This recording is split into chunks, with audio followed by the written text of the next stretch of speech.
जय हिंद दोस्तों, कैसे हैं। उम्मीद करते हैं कि आप लोग अच्छे होंगे और स्वस्थ और मस्त होंगे। तो आइए शुरुआत करते हैं एक न्यू चैप्टर के साथ, जिसमें हम पढ़ेंगे सूक्ष्म जीवों से होने वाले रोग, है ना। तो अगर रोगों की बात करें तो रोग जो है कि जीवन में एक रुकावट की तरह आते हैं, जिसे हम व्याधि कहते हैं। तो आइए समझते हैं रोगों के बारे में, कौन सा रोग किस सूक्ष्म जीव के द्वारा होता है। आइए समझते हैं सूक्ष्म जीवों के बारे में और उनसे होने वाले रोगों के बारे में समझते हैं। तो पहले तो हम सूक्ष्म जीवों के बारे में जानेंगे, उसके बाद हम समझेंगे क्या कि इनके द्वारा कौन सा रोग होता है। आइए समझते हैं। तो अब यहां देखो बेटा क्या लिखा है, प्रमुख रोग। कुछ रोगों की बात करेंगे, उनसे बचाव की बात करेंगे। तो यहाँ देखिए जैसे डिजीज लिखा है ना, तो यहाँ अगर इसको हम तोड़ देते हैं तो इसके बाद डी मिल गया, डिच, फिर उसके बाद प्लस क्या है, ईज है ना, डिजीज जाके मिला। तो इस ईज का मतलब होता है व्याधि। क्या होता है, व्याधि, जिसका मतलब होता है रुकावट। रुकावट ना, अगर व्यक्ति सामाजिक, व्यवहारिक, आर्थिक तौर पर, मानसिक और शारीरिक, अगर इनके तौर पर अगर उसके बॉडी में किसी प्रकार की कोई दिक्कत नहीं है तो मतलब वो स्वस्थ है। लेकिन अगर वो किसी भी प्रकार की समस्या है ना, आर्थिक रूप से हो, व्यवहारिक रूप से हो, मानसिक रूप से हो, शारीरिक रूप से हो, अगर किसी भी रूप में अगर वो ग्रस्त है तो इसका मतलब है कि वो रोगी है।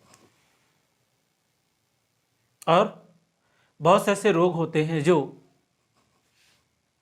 सूक्ष्म जीवों के द्वारा फैलते हैं। कुछ तो क्या होता है कि अंगों में कुछ कमी आ जाती है, लेकिन अधिकतर जो रोग उत्पन्न होते हैं वो सूक्ष्म जीवों के द्वारा ही उत्पन्न होते हैं। तो व्याधि का मतलब होता है रुकावट, मतलब इसका मतलब है रोग। अगर हम रोग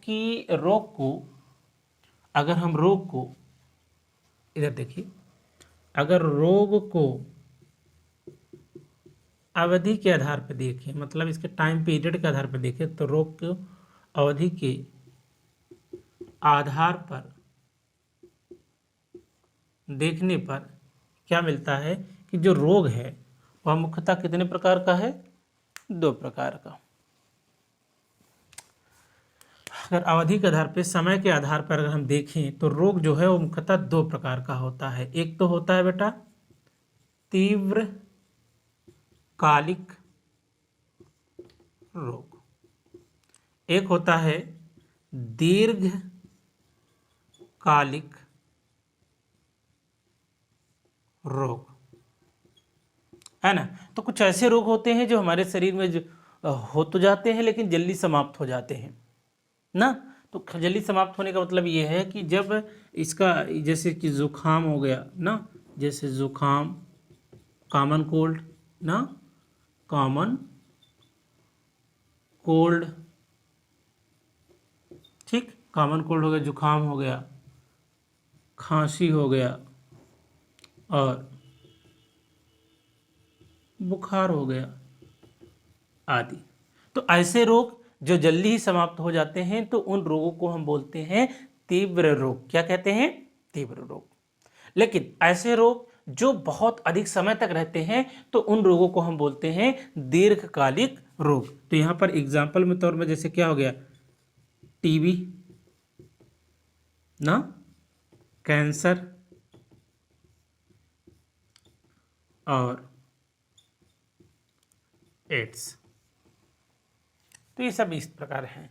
लेकिन अगर रोगों के प्रकार के आधार पर देखें बेटा, तो जो रोग के प्रकार हैं वह मुख्यतः कितने प्रकार के हैं, अलग अलग प्रकार से हो सकते हैं। तो रोगों के प्रकार के आधार पर देखें, रोगों के प्रकार के आधार पर देखें, टाइप्स के आधार पर, किसके आधार पर, प्रकार के आधार पर, how many types of disease ना। तो यहाँ देखिए कि अगर देखा जाए तो यहाँ कितने प्रकार के रोग हैं। एक तो है बेटा आपका संक्रामक रोग, दूसरा क्या है, संक्रामक रोग, ठीक। फिर उसके बाद क्या है, जन्म जात रोग, उसके अलावा क्या है, अनुवांशिक रोग, अनुवांशिक रोग। अब यहाँ पर संक्रामक रोग का मतलब क्या होता है कि ऐसे रोग जो किसी व्यक्ति के संपर्क से फैले, तो ऐसे रोग को हम बोलते हैं क्या, संक्रामक रोग। जबकि ऐसे रोग जो संपर्क से नहीं फैलते हैं तो उन्हें हम क्या बोलते हैं, असंक्रामक रोग कहते हैं। लेकिन जिन रोगों को हम कहते हैं कि जो जन्म से ही हो, तो उन रोगों को हम बोलते हैं जन्मजात रोग। और ऐसे रोग जो एक पीढ़ी से दूसरी पीढ़ी में ट्रांसफर होते रहते हैं, उन रोगों को हम बोलते हैं आनुवांशिक रोग या जेनेटिक डिजीज या डिसऑर्डर। तो संक्रामक रोग की बात करते हैं तो संक्रामक में आपका एग्जाम्पल तौर पे देखा जाए तो यहाँ क्या आ गया, टीबी हो गया।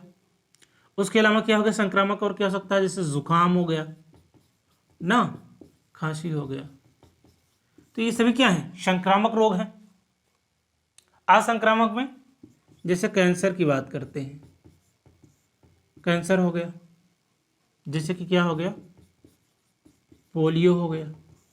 तो ये सभी क्या है, असंक्रामक है। तो जन्मजात का मतलब क्या होता है कि जो जन्म से ही हो, जैसे कि जन्मजात से क्या हो सकता है, विकलांगता हो सकता है ना। तो इसे अब विकलांगता को हम बोलते हैं दिव्यांगता, क्या बोलते हैं, दिव्यांगता। ठीक है। तो मोदी साहब ने जो है कि इस विकलांगता शब्द को हटाकर, क्योंकि कोई भी व्यक्ति अगर मान लो कि अगर जिस प्रकार से है तो उस नाम से उसको बुलाया जाता है। मान लो कि कोई व्यक्ति की लंबाई बहुत ज़्यादा कम है तो उसे उस नाम से संबोधित किया जाता है। कोई व्यक्ति चेहरे से सांवला है, ठीक है, या काला है, तो उससे जो है कि उस नाम से संबोधित करते हैं, जो जैसा होता है उसको नाम से संबोधित करते हैं। और शायद उनके जो है कि कहीं ना कहीं उनके आत्मसम्मान को ठेस पहुंचती है इस बात से। और सामने वाले को कहना क्या है, सामने वाला कह देता है, उसे कोई फ़र्क नहीं पड़ता है, लेकिन उससे फ़र्क पड़ना चाहिए। उससे फ़र्क तब पड़ता है जब उसके ऊपर आता है तब। ठीक है। तो जो भी अगर मान लीजिए पैर से अपंग हैं या आँख में कोई प्रॉब्लम है या कान में कोई प्रॉब्लम है, तो उन्हें जो है कि हे दृष्टि से ना देखें। और दूसरी सबसे बड़ी बात है कि उन्हें उन नामों से बिल्कुल संबोधित ना करें और उन्हें फील ही ना होने दें। ना तो उनके साथ सहानुभूति दिखानी है ना, और ना ही उनके साथ इस तरह से व्यवहार करना है कि उन्हें एहसास हो कि हमारे अंदर ये कमी हो, बल्कि उन्हें ये लगे कि हम लोग भी इन्हीं के बीच के हैं। अब इंसान है तो इंसान कोई परफेक्ट नहीं होता है ना, उसके अंदर कुछ न कुछ तो कमियां होती हैं।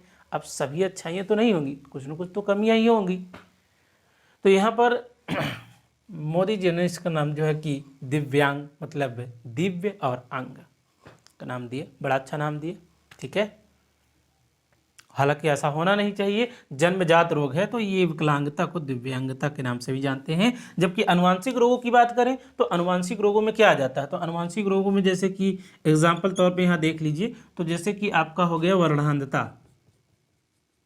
वर्णांधता इसका नाम सुने ना। वर्णांधता में जो होता है कि ये भी एक प्रकार का जेनेटिक, ठीक है, एक्स सहलंग रोग है, जिसमें जो है कि हरे और लाल रंग की पहचान पेशेंट नहीं कर पाता है। और ऐसे लोगों को रेलवे या फिर पुलिस विभाग में या सैनिक में ऐसे लोगों को नहीं लिया जाता है। क्यों? क्योंकि ये जो है कि हरे और लाल रंग की पहचान नहीं कर पाते हैं और ज़्यादातर इससे प्रभावित होते हैं पुरुष। और महिलाएं क्या होती हैं, इसकी वाहक होती हैं। उसके बाद बात करते हैं क्या, हीमोफीलिया। हीमोफीलिया, तो जो हीमोफीलिया है इसमें क्या होता है, इसमें रक्त का थक्का नहीं बनता है। हमने इसको पिछले चैप्टर में आपको बताया था कि जो रक्त का थक्का किससे नहीं बनता है, किस रोग में नहीं बनता है, हीमोफीलिया में नहीं बनता है। लेकिन मानव के शरीर में रक्त का थक्का क्यों नहीं जमता है, क्योंकि हेपेरिन निकलता है हमारे लीवर से, जो हमारे शरीर में रक्त को जमने नहीं देता है।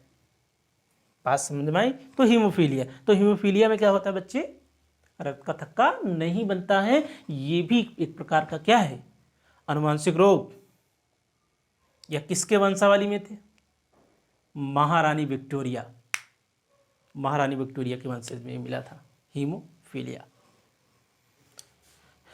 और रानी स्वयं इसकी वाहक थी, ऐसा लिखा है एनसीईआरटी में मेंशन है। उसके अलावा है वर्णनता हो गया, फिर आपका जो है कि हीमोफीलिया हो गया, उसके अलावा है sickle cell anaemia, sickle cell anaemia. तो सिकल सेल एनीमिया में क्या होता है? सिकल सेल एनीमिया में होता है कि सिकल सेल एनीमिया में क्या होता है, इसमें रक्त जो है हंसिए का आकार का हो जाता है, जिसके कारण आरबीसी का जो सरफेस है वो घट जाता है। ऐसा व्यक्ति मानसिक और शारीरिक रूप से क्या हो जाएगा, कमजोर हो जाएगा। तो ये भी एक प्रकार का क्या है, अनुवांशिक रोग ही है। उसके अलावा फिनाइल कीटोनीरिया है, क्या है, फिनाइल कीटोनूरिया,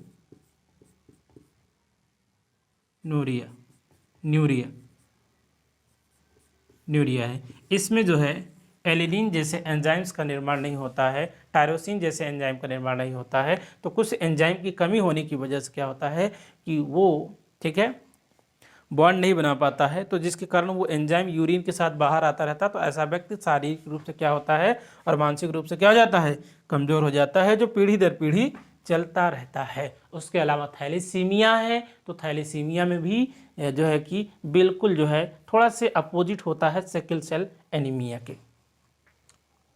हालांकि अभी जब रोगों के बारे में पढ़ाएंगे ना, तो उसमें हम आपको बताएंगे कि अनुवांशिक रूप में क्या दिक्कत है, इसमें क्या प्रॉब्लम है, किस गुणसूत्र की वजह से हो रहा है, क्यों हो रहा है, किस में होता है, कौन वाहक है, ये सारी बातें हम आपको बताएंगे। बस इंतज़ार करिए, थोड़े से इंतज़ार करना है, थोड़े से पल का इंतज़ार करना है, इंतज़ार। और सब्र का फल मीठा होता है। क्या होता है? सब्र का फल मीठा होता है। चलिए आगे देखते हैं। तो ये तो रहे बेटा प्रकार, ये था अवधि के प्रकार पर जो है कि रोग। तीव्रकालिक जो जल्दी समाप्त हो जाए, दीर्घकालिक जो लंबे समय तक चले, रोग के प्रकार, संक्रामक रोग, असंक्रामक रोग, जन्मजात रोग और आनुवंशिक रोग, ये सभी रोग हैं। अब आगे समझते हैं इसके बारे में।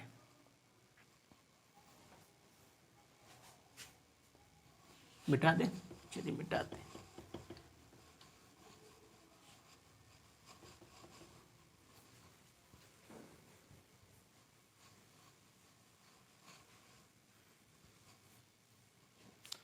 अब ये जो रोग उत्पन्न होते हैं अधिकतर सूक्ष्म जीवों से होते हैं। तो बात कर लेते हैं किसकी, सूक्ष्म जीव की। किसकी बात करते हैं, सूक्ष्म जीव की बात करते हैं।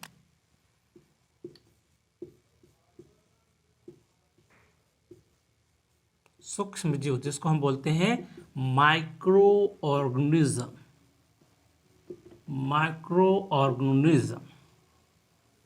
है ना। बहुत से ऐसे जीवधारी हैं जो हमारे आसपास हैं, उन्हें हम देख नहीं सकते हैं, ठीक है, और जिन्हें बिना सूक्ष्मदर्शी की सहायता से ना देखा जा सके, ये जिन्हें हम खुली आंखों से नहीं देख सकते हैं, उन्हें हम बोलते हैं सूक्ष्म जीव। अब जरूरी नहीं कि सभी के सभी सूक्ष्म जीव हमारे लिए हानिकारक ही हों, लेकिन बहुत से ऐसे सूक्ष्म जीव हैं जो हमारे लिए लाभदायक भी तो हैं। जैसे कि दही का निर्माण है, तो दही का निर्माण जो है कि लैक्टोबैसिलस जीवाणु के कारण होता है। ब्रेड बनाने में, ठीक है, बेकिंग सोडा बनाने में, ये सब कौन हेल्प करता है, ईस्ट करता है। उसके अलावा पेनिसिलियम है जिसके द्वारा जो है क्या बनाया जाता है, पेनिसिलियम के द्वारा क्या बनाया जाता है, पेनिसिलियम नोटेटम, पेनिसिलिन दवा, जो कि एक प्रकार का क्या है, एंटीबायोटिक था। तो जिन जीवों को हम अपनी खुली नेत्र या खुली आंखों से ना देख सकें, उन्हीं को हम बोलते हैं सूक्ष्म जीव। क्या कहते हैं, सूक्ष्म जीव। और जिन्हें देखने के लिए सूक्ष्मदर्शी का प्रयोग करें। आइए आगे समझते हैं कि कौन कौन से सूक्ष्म जीव हैं। जैसे यहाँ सूक्ष्म जीवों की बात करें, ठीक, तो पहले नंबर पे आता है जीवाणु। अगर जीवाणु को देखें तो जीवाणु जो है, यहाँ देखिए, अरे भैया ये क्या है, ये इसको किसको रखें, इसको रख देते हैं वहाँ से। तो यहाँ देखिए जीवाणु, तो जीवाणु का मतलब क्या है कि जीव प्लस अणु, ठीक है। तो यहां देखिए जीव प्लस अणु, इसका मतलब होता है जीव, जीव का मतलब जीवित, तो जीवित कण या पार्टिकल, ये होते हैं जीवाणु, जीवित अणु।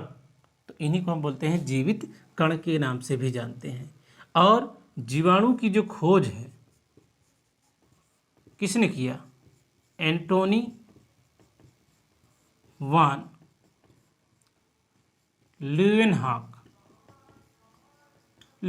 ने किया। लेकिन जो जीवाणु जो शब्द दिया, जीवाणु जो शब्द दिया किसने दिया? ए हरेनबर्ग ने दिया, ए हरेनबर्ग नामक वैज्ञानिक ने दिया। तो जीवाणु की खोज एंटोनी वान ल्यूवेनहॉक ने किया मेरे बच्चे, लेकिन शब्द किसने दिया जीवाणु? ए हरेनबर्ग ने दिया। अब सभी जो जीवाणु होते हैं वो जरूरी नहीं कि हमारे शरीर में रोग ही फैलाएं। बहुत से ऐसे जीवाणु होते हैं जो हमारे दैनिक जीवनचर्या में काम आते हैं और हमारे लिए लाभदायक होते हैं। जो जीवाणु हमारे लिए लाभदायक होते हैं उन्हें हम क्या बोलते हैं? उन्हें हम क्या बोलते हैं? जो हमारे लिए लाभदायक उन्हें क्या बोलेंगे? जो हमारे लिए लाभदायक हैं वो हैं मित्र। जो हमारे लिए हानिकारक हैं, जो हमारे शरीर में भयंकर से भयंकर रोग उत्पन्न करते हैं, उन्हें हम शत्रु कहते हैं, जो हमें नुकसान पहुंचाते हैं, कुछ तो हमारी गंदी आदतों से और कुछ किसी वस्तु के संपर्क से और कुछ फलों की सहायता से, कुछ जल की सहायता से, कुछ वायु की सहायता से हमारे शरीर में ये प्रवेश कर जाते हैं। बात समझ में आ रही बच्चे? तो जीवाणु दो कैटेगरी में इन्हें बांट दिया जाए। तो जब इन्हें दो कैटेगरी में बांटते हैं तो जीवाणु जो है कि एक लाभदायक जीवाणु होते हैं और एक क्या होते हैं? हानिकारक। तो हम इस चैप्टर में जो पढ़ेंगे लगभग जो है जो रोग की बात करते हैं तो रोग उत्पन्न करने वाले हानिकारक ही जीवाणु हो सकते हैं। तो इसमें हम जो पढ़ेंगे हानिकारक जीवाणुओं के बारे में ही पढ़ेंगे। बात समझ में आती है? और जीवाणु जो होते हैं वो प्रत्येक जगह पाए जाते हैं। तो आइए समझते हैं कि जीवाणु कुल कितने प्रकार के होते हैं। ये समझ में आ गया कि खोज किसने किया और शब्द किसने दिया, यहाँ तक कोई दिक्कत नहीं है। अच्छा, जीवाणु को जो है, जीवाणु की किस जगत में इसको रखा गया था? मोनेरा में रखा गया था। किसमें? मोनेरा में रखा गया था। और मोनेरा की जो स्थापना है वो किसने किया था? कॉपलैंड ने किया था। कॉपलैंड ने किया था। प्रोटिस्टा की स्थापना हेकल ने किया था। फंजाई की स्थापना जो है कि किसने किया था? आर्यभट्ट विटेकर ने किया था। और प्लांट और एनिमिलिया का जो स्थापना किसने किया था? वो कैरोलस लिनियस ने किया था। तो ये मोनेरा में आते हैं, तो मोनेरा में जीवाणु आते हैं। अब समझते हैं कि जीवाणु जो है वो मुख्यतः कितने प्रकार के हैं। ठीक है, आइए समझते हैं।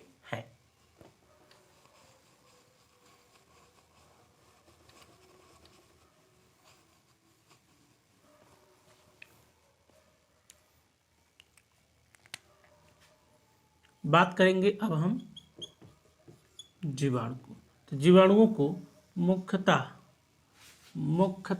कितने भागों में बांटा गया? 3। पहला क्या है? पहला आपका है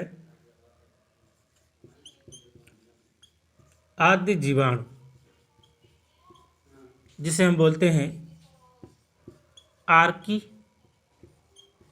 बैक्टीरिया। जबकि दूसरा क्या है?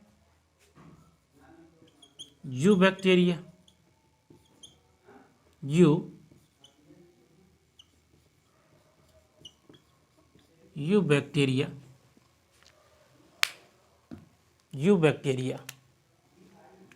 और तीसरा क्या है?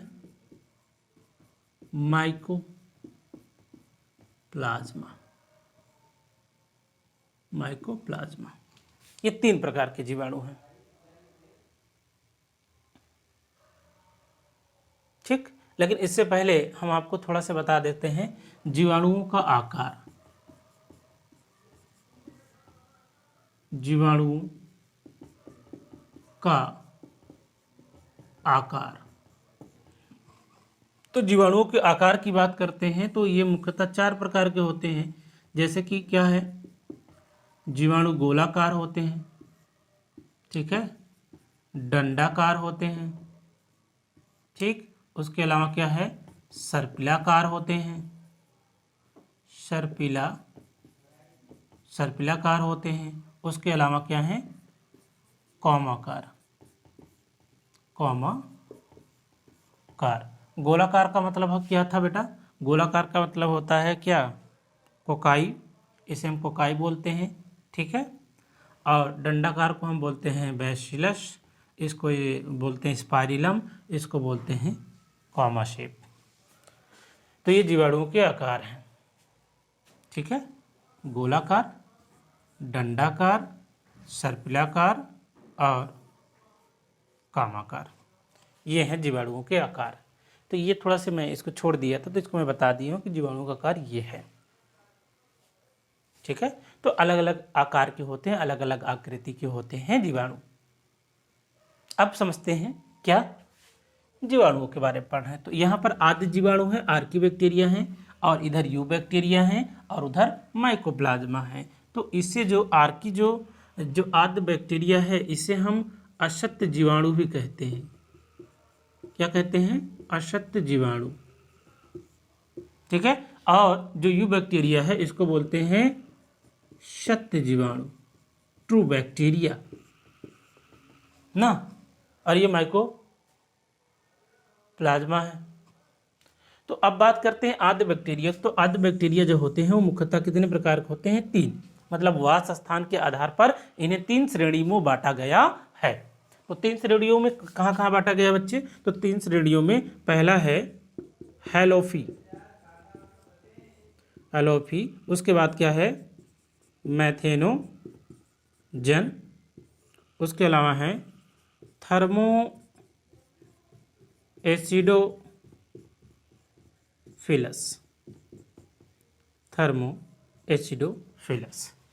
अब हैलोफी का मतलब क्या होता है कि ऐसे जीवाणु